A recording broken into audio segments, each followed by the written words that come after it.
중국 대형 부동산 개발업체인 미구이안이 촉발한 세무불이행, 그러니까 디폴트 위기가 다른 부동산 업체는 물론이고 중국 금융권 위기로까지 확산되고 있어서 이 중국 당국의 대응이 주목됩니다.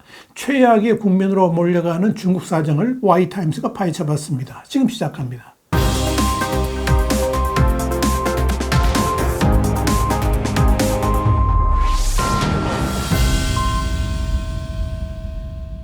홍콩의 사우스차이나 모닝포스트는 14일 중국 내 최대 부동산 개발업체인 미구이안의 주가가 12개의 영내 채권 거래를 중단한 후에 사상 최저치로 떨어졌고, 이 국영 개발업체인 원양집단, 그러니까 시노오션은 2094만 달러의 이자를 지불하지 못해서 최대 위기에 빠졌다 그랬습니다. 그러면서 이런 위기는 지난 2021년에 헝다그룹대하고는 비교가 안 될 정도로 엄청난 파국을 불러올 수 있다, 이렇게 내다봤습니다.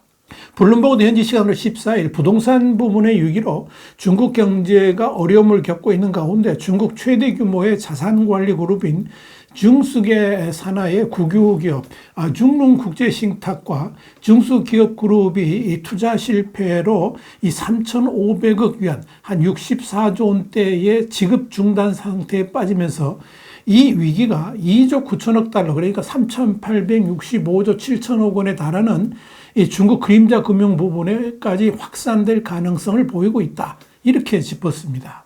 또한 중룽신탁에 300만 위안, 한 5억 5천만 원 이상을 투자한 투자자가 10만 명 이상에 이르는 것으로 알려지면서 사태가 악화될 경우에 지난 1998년 발생했던 광둥국제신탁투자공사 파산 이래 최대의 금융사고가 될 것이다, 이런 우려도 나오고 있습니다. 중스계는 이 산하의 금융 에너지 기업 등을 거느린 기업 집단으로 헤이룽장성 출신의 기업가 세즈쿤이 1995년 창업한 뒤에 이 국영 금융사를 합병하는 방식으로 급성장을 해왔습니다.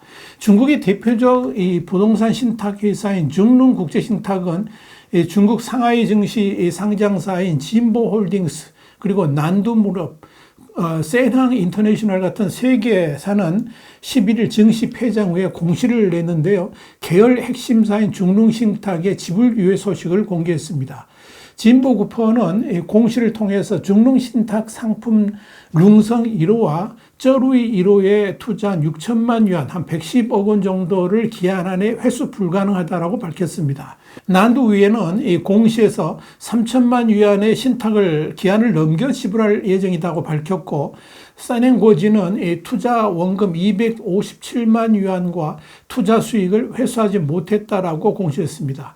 홍콩 명보 등에 따르면 중룽신탁의 지급 연기는 회사 대주주인 자산관리회사 중스그룹의 유동성 위기와 관련이 있고, 이 그룹의 자산관리 규모는 1조 위안, 한 182조 원에 이르는 것으로 알려져 있습니다. 이 중룽신탁 외에도 중신, 중성, 그리고 우광신탁, 광다신탁 등 주요 신탁 회사들도 지난해 말부터 원금, 이자 지급에 어려움을 겪고 있다는 이야기가 들리는 가운데 이 중국 금융권에서는 상당수의 신탁회사가 긴급 대응에 들어갔다, 이런 소문도 확산되고 있습니다. 이와 관련해서 중국 경제 매체인 차이런서는 이 중국발 리먼 브라더스 사태가 일어날 수 있다는 위기감이 고조되고 있다고 전했습니다.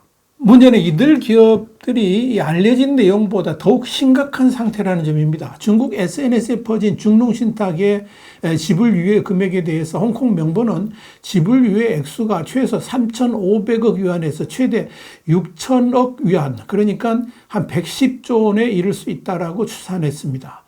이와 관련해서 중국 경제 매체인 차이시는 이번 지급 유예 사태는 주요 주주사인 중수기업 집단의 유동성 위기가 촉발했으며 중수기업가 관리하는 총 자산 규모는 약 1조 위안에 이른다라고 보도를 했습니다. 그렇다면 어쩌다가 이 지경이 되었을까요? 중국의 신탁 산업은 상업 및 투자은행 그리고 사모펀드, 자산관리 특성을 결합한 산업인데요.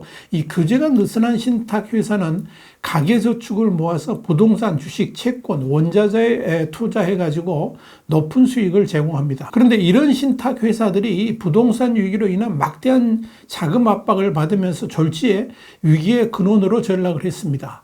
시진핑 주석의 공동부유 개념 때문에 부동산은 투기 대상이 아니다라는 이 정부 기조가 득세를 하면서 부동산업은 최대 위기로 몰렸고, 이에 따라서 은행 대출이 막히자 중용신탁 같은 이 중수계의 신탁회사에서 자금을 충원했습니다.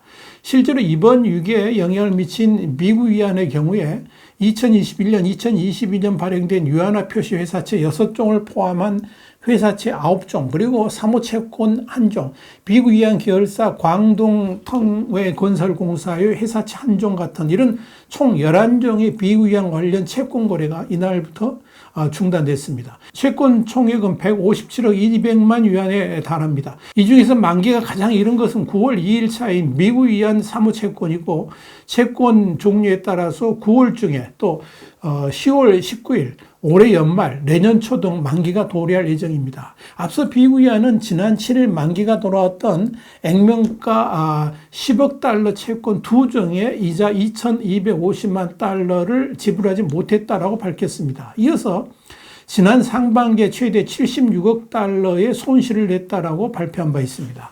미국 위안 외에도 대형 부동산 개발업체인 원양집단, 시노오션도 2024년 만기 예정인 금리 6%음 2,094만 달러를 상환하지 못해서 거래가 중단됐다라고 홍콩 사우스차이나 모닝포스트는 전했습니다.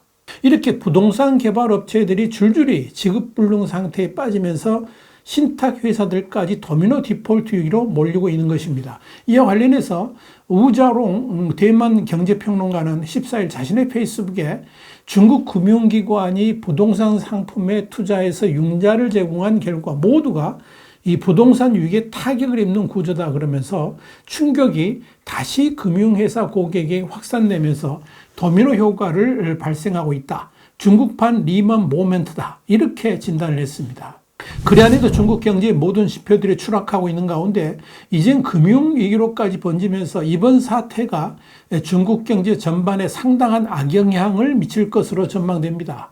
블룸버그 통신은 이날 중국의 경제 회복이 부동산 위기로 인해 새로운 위험에 직면하고 있다는 제목의 기사에서 중국 경제 회복은 악화하는 이 부동산 경기 침체에 의해서 압박을 받고 있다 그러면서 최신 데이터를 보면 성장 반등의 조짐이 거의 보이지 않을 것으로 예상된다라고 지적했습니다. 구체적으로는 이 중국의 최대 부동산 개발업체 중 하나인 미국 위안이 만기 채권을 상환하지 못한다면 헝다그룹처럼 디폴트 대열에 압류할 가능성이 있다라고 지적했습니다. 블룸버그는 부동산 개발업체들의 경영 여건은 여전히 개선될 조짐을 보이지 않고 있다 그러면서 이 부동산 투자는 주요 개발업체들의 부채 위기와 또 부동산 경기 추가 침체 우려로 계속 유축될 가능성이 크다라고 전망했습니다. 전반적으로 봤을 때 중국의 경제 위기는 예상보다 훨씬 더 좋지 않은 것으로 보입니다. 단순한 부동산 위기에서 날이 갈수록 금융위기로까지 번져간다면 이 중국 경제 성장은 더 이상 기대할 것이 없다. 이렇게 보이고 또 오히려 최악의 추락 국면으로까지 흔들릴 수 있다는 점에서 이 중국 당국이 어떻게 이 위기를 헤쳐나갈지 주목됩니다. 와이타임 정세 분석이었습니다. 감사합니다.